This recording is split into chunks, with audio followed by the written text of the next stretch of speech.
about.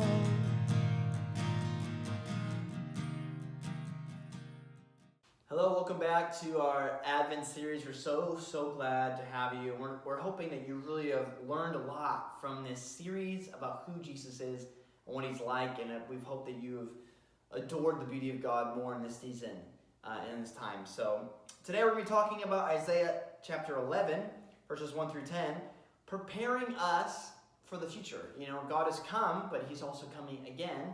And some of the scriptures in the Bible, we see him doing things that have been fulfilled, but we also see things that haven't been fulfilled yet. It's like looking at a mountain. When you look at a mountain, sometimes you're not really sure, is that one big mountain or is there a mountain behind that? So sometimes the idea of what has already been fulfilled and what is going to be fulfilled kind of blurs into one big mountain. And so there are some things that Jesus has already done, and there's also things that he will do in the future. So I also like to think of it like a book that has two parts, like a book one, book two, like a sequel. And so you've read the first part of the book. Jesus has come. And he died on the cross.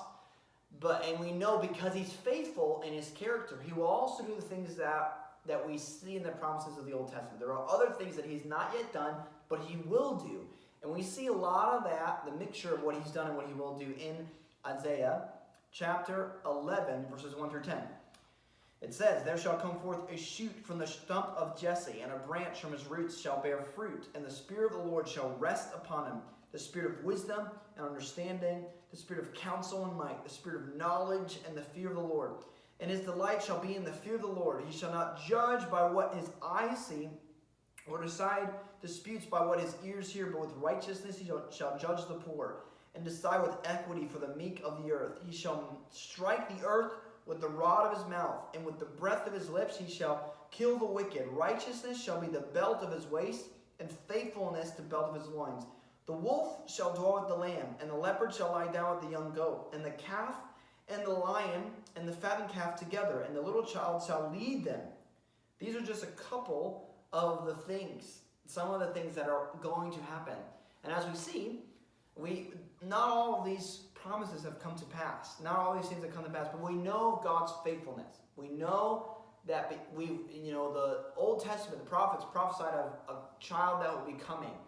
And he came. After all these years, he was faithful. And we've read the character of this story, of this person. And we know that Jesus is fully faithful to do all the things that he has said. So I encourage you in this season to look upon Jesus in this way, in a way of something that he's done all these great things, and we look forward to the things that are going to be happening in the future. We want to be fully expectant without barriers to the things that he's about to do. So be blessed, and I encourage you to watch this upcoming episode soon. God bless. Love about